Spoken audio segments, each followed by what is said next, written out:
G7 leaders have wrapped up this three-day summit in Bavaria, which was largely dominated by the conflict in Ukraine and many of the knock-on effects of that conflict, such as the spiraling costs of food and energy, which we've seen go up around the world. Those G7 leaders pledging an additional $4.5 billion to support global food insecurity.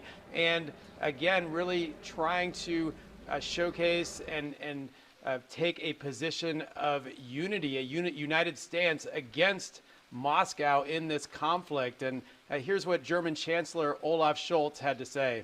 We will continue to sustain and drive up the economic and political costs of this war for President Putin and his regime. To that end, it is important to stand together, also during the long haul that this will surely be.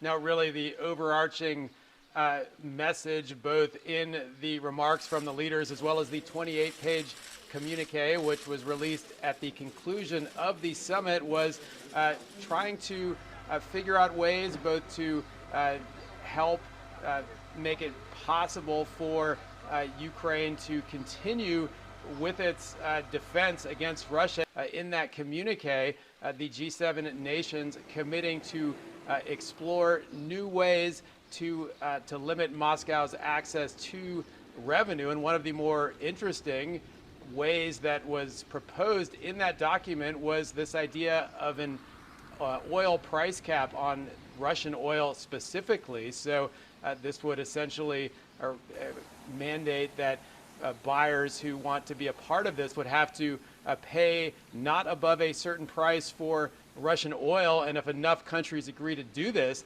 that this would severely limit Russia's ability to continue making money from high oil prices. And the way that the G7 proposes to do this is to prohibit some of the services associated with shipping oil, such as insurance, which currently comes largely from the UK and Europe. So buyers who would not agree to the price cap wouldn't have access to those services. But it's very much an untried, untested system that would require the buy-in of countries all around the world, including large countries like China and India.